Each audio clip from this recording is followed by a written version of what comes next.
Et je vais aborder un passage de la Bible, mais en parlant des mamans pour démarrer.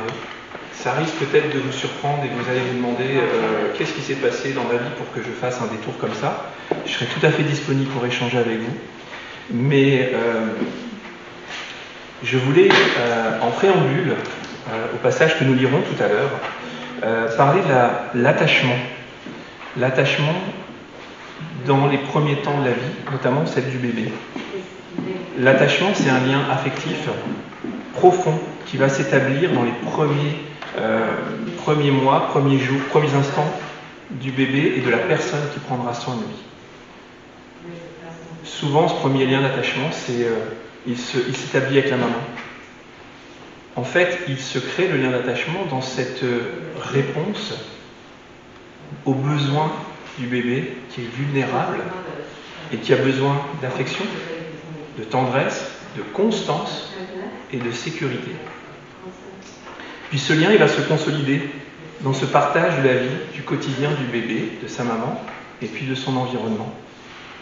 Dans le soin qui est apporté à l'enfant, dans les interactions qu'il a avec le monde qui l'entoure, ça devient encore plus important quand l'enfant devient malade, quand il est triste, quand il est troublé. Et pour que ce lien d'attachement il se crée, il faut qu'il y ait une interaction entre le bébé et sa maman. Il faut que ce sentiment de sécurité, il lui permette plus tard de s'apaiser, de se sentir suffisamment en sécurité pour trouver en lui-même des ressources. C'est une base importante qui va permettre plus tard à l'enfant, aux adultes que nous sommes devenus, d'aller explorer le monde. Pourquoi ? Parce qu'à chaque fois que le bébé s'éloigne, il sait que sa maman n'est pas loin et qu'il a un lieu sécur pour revenir. Et dans ses actions, dans ses sentiments, il va pouvoir avancer, cheminer, prendre des risques, parce qu'il sait qu'il a toujours à l'arrière le point de repli qui est sa maman. Et puis ensuite, en grandissant, ce lien sécure, l'enfant va pouvoir l'établir, le projeter, le construire avec d'autres personnes. Oser aller s'aventurer, se séparer de l'adulte, coopérer avec d'autres enfants et aussi apprendre à se contrôler.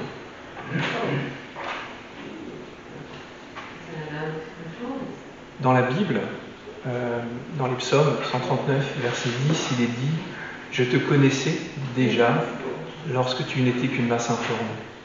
Et tous les jours de ta vie étaient inscrits sur mon livre. Je te connaissais déjà. » Et dans ces premiers moments du lien qui se tisse avec la maman, Dieu aussi est présent. Et dans la Bible, la question de l'enfant, du soin à l'enfant est très prégnante. Et pour autant, ce besoin de sécurité, mais même en grandissant, on en a besoin. Par contre, peut-être qu'on est plus en difficulté de le nommer, qu'on a besoin de se sentir en sécurité.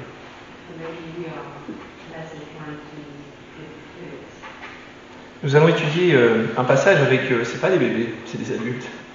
C'est des solides gaillards, des marins, mais qui vont se retrouver, eux, confrontés aussi à la crainte de leur sécurité.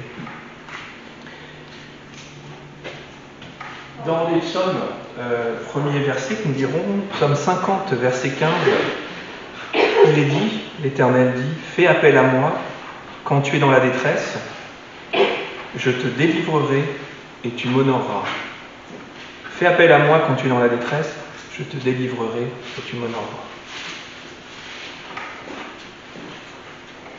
Je vous invite à prier. Seigneur, merci pour ta parole. Merci parce qu'elle est la vérité. Seigneur, je veux te remettre ces moments dans l'étude que nous aurons ensemble, Seigneur. Que tu puisses nous nourrir, nous permettre de comprendre ta parole. Que nous puissions continuer à grandir en toi, avec toi, Seigneur, dans le nom de Jésus. Amen. Je vous invite à ouvrir vos Bibles dans l'évangile de Marc, et nous lirons au chapitre 4, évangile de Marc, chapitre 4, les versets 35 à 41.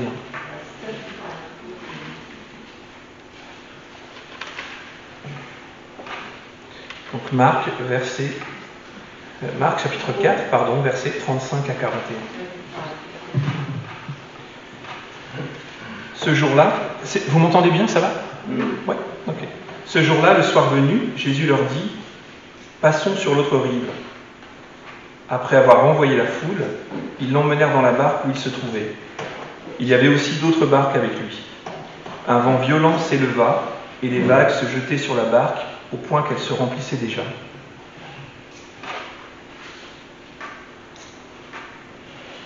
Et lui, il dormait à l'arrière sur le coussin.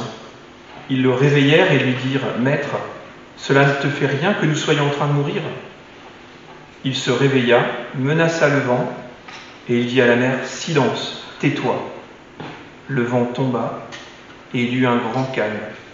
Puis il leur dit « Pourquoi êtes-vous si craintifs? Comment se fait-il que vous n'ayez pas de foi ?» Ils furent saisis d'une grande frayeur, et ils se disaient les uns aux autres « Qui est donc cet homme? Même le vent et la mer lui obéissent. »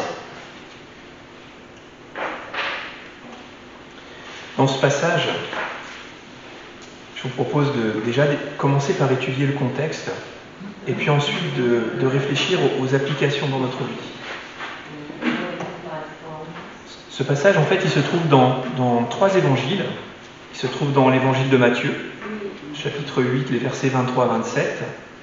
Il se trouve aussi dans Luc, chapitre 8, versets 22 à 25. Et il se trouve dans Marc. J'ai choisi ce passage parce que c'est lui qui est plus détaillé. Néanmoins, ces 3 passages sont là, dans les 3 évangiles. Dans l'évangile de Marc, la particularité, c'est que juste avant ce passage, Jésus a abordé la question de la foi. Et il l'a abordé au travers d'une parabole. Vous savez, la parabole de la graine de moutarde, cette toute petite graine qui grandit, qui devient aussi grande que certains arbres. Et en comparant avec la foi, juste cette petite graine. Dans les autres passages, que ce soit Matthieu ou Luc, c'est pas ce passage-là qui a. Par contre, la suite est la même. Ils vont passer sur l'autre rive. Et ils vont aller dans une partie de la Galilée un petit peu plus complexe, où en fait il y a aussi des non-juifs et d'autres pratiques.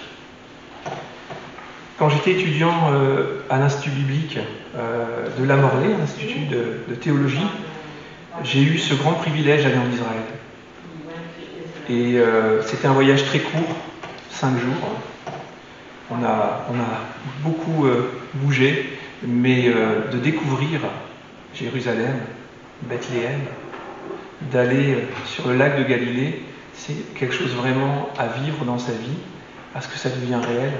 C'est un pays qui est fort de son histoire, mais qui est une histoire encore actuelle, et on le voit récemment. C'est un pays qui est aussi en guerre. Et j'ai eu cette chance d'aller sur le lac de Galilée et de pouvoir le traverser. C'est un lieu maintenant très très touristique, mais c'est quand même quelque chose de très fort de pouvoir vivre ce moment. Et le lac de Galilée, là où se trouvent les disciples et Jésus, en fait c'est une petite mer intérieure. Les dimensions, elles sont modestes. C'est un lac qui fait 20 km sur 10, grosso modo. Donc vraiment une toute petite superficie.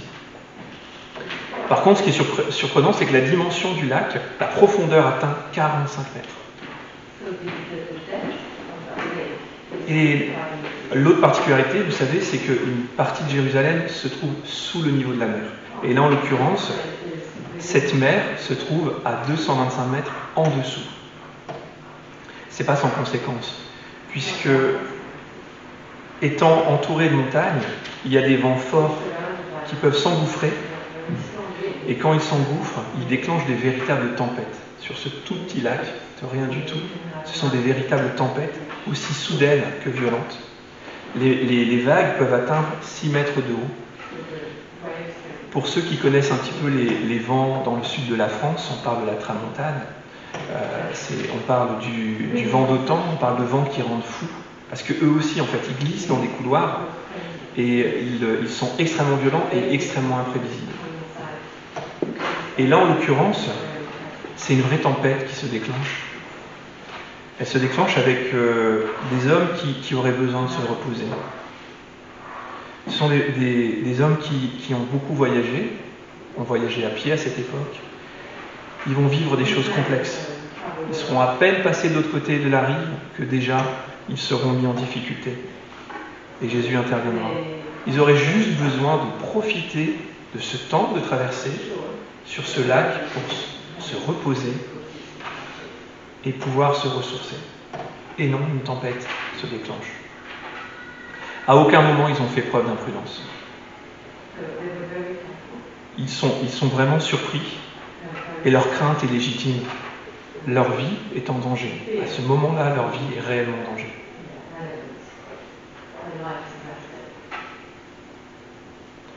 Et leur réaction est surprenante parce que leur peur est légitime, mais la remise en cause de Jésus est surprenante. Si nous lisons les évangiles, juste avant cet épisode, en fait, nous apprenons que les disciples ont été témoins de guérison. Jésus a guéri, est intervenu, a déjà fait des miracles. Il a guéri la belle-mère de Pierre, il a guéri un lépreux, et il a guéri 2 personnes paralysées. Mais ils ne savent pas encore que Jésus peut également maîtriser les forces de la nature. Et le sentiment humain qu'ils ont à ce moment, c'est que Jésus ne pourra pas les sortir de cet événement. Ils sont condamnés, ils sont livrés à leur destin, et là leur avenir leur échappe.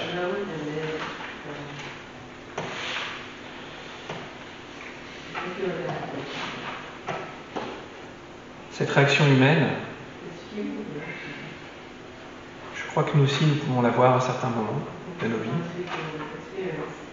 La vie chrétienne, c'est pas une navigation sur un étang calme, plat. Chacun de nous, chacun de vous, rencontreront des difficultés dans les domaines de nos vies. Et ce passage nous apprend une première chose, c'est que en tant que disciples, nous devons nous préparer. Nous sommes appelés en fait à traverser des tempêtes. Et nous ne manquerons pas de les rencontrer. Et nous devons nous préparer. À la différence des disciples, nous avons les évangiles, nous avons la Bible, nous avons cette connaissance qu'ils n'avaient pas, ils ont découvert en direct, ils étaient auprès de Jésus, mais ils n'ont pas cette connaissance de l'issue, du plan de salut, et surtout de la promesse que Jésus a donnée en partant, qu'un consolateur viendrait, que le Saint-Esprit viendrait. Alors, dans les applications que j'aimerais vous proposer, la première, c'est ne commettons pas peut-être la même erreur que les disciples, et nous avons besoin de chercher à le connaître. Le lien d'attachement, c'est cette interaction entre 2 personnes, c'est cette recherche de lien qui vient nous rassurer et qui vient nous mettre en confiance. Quel est notre lien d'attachement à Dieu aujourd'hui? Quelle est notre relation? Quelle est la profondeur du lien que nous nouons avec lui? Est-ce que nous pouvons dire qu'il n'est pas disponible pour nous? Est-ce que c'est plutôt nous qui avons du mal à trouver du temps et de la disponibilité pour lui?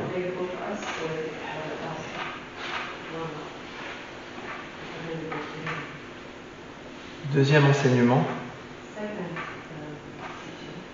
Jésus dort. Ce sont les disciples qui le réveillent. Ce n'est pas lui qui se réveille. Peut-être nous pouvons retirer comme enseignement que Dieu nous appelle à lui demander de l'aide. Est-ce que nous avons ce réflexe de demander de l'aide dans cette dépendance à lui? Est-ce que nous avons ce réflexe ou est-ce que nous essayons d'abord de régler le problème, puis une fois que nous sommes vraiment enlisés, de lui demander de l'aide?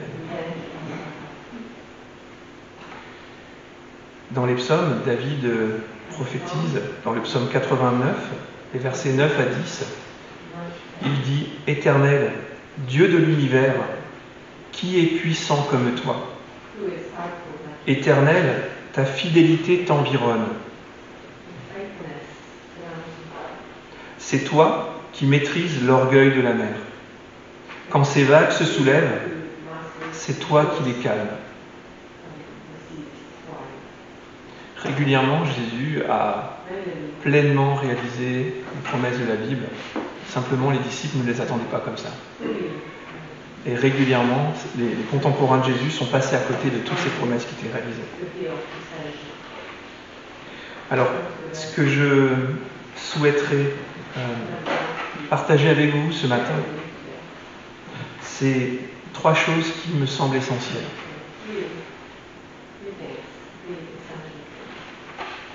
En amont de ces 3 choses, la foi. Si nous sommes ici ce matin, c'est que Dieu nous a guidés. C'est que Dieu travaille. Je ne sais pas où en sont vos cœurs. Mais si nous sommes ici ce matin, c'est que la foi nous guide. Mais au travers de cette foi, alors on la met en pratique. 3 choses. Prier. Placer notre confiance en Christ. Et la dernière, aller de l'avant. Et ces 3 éléments doivent se nouer. On ne peut pas juste prier et attendre.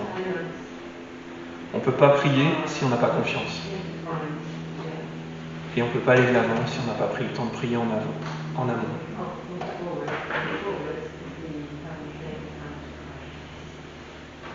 Alors je ne sais pas comment vous vous sentez ce matin.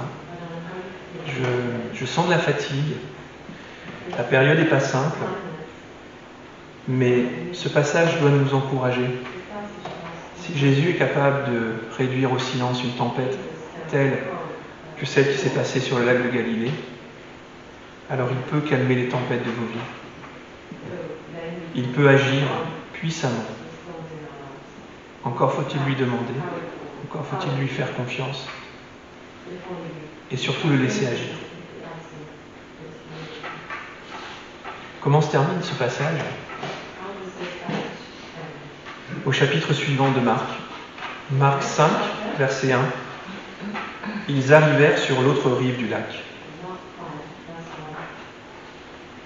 Et la suite du passage, dans le pays des Gadaréniens. Et si vous continuez, Jésus n'est à peine descendu du bateau qu'un homme vient à sa rencontre et que Jésus va intervenir puisqu'en fait il est possédé d'un esprit impur. Il n'y a pas le temps pour le repos à ce moment-là. Les disciples vont continuer. Mais ils arrivèrent sur l'autre rive.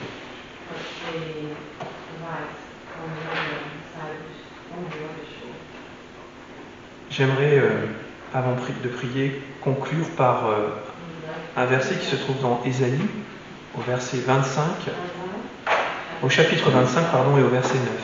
Dans Ésaïe, chapitre 25 et verset 9, et j'aimerais vous l'offrir pour cette semaine. On dira ce jour-là, « Voici notre Dieu, celui en qui nous avons espéré et qui nous sauve. C'est l'Éternel, c'est en lui que nous avons espéré. Soyons dans l'allégresse et réjouissons-nous de son salut. » Soyons dans l'allégresse et réjouissons-nous de son salut.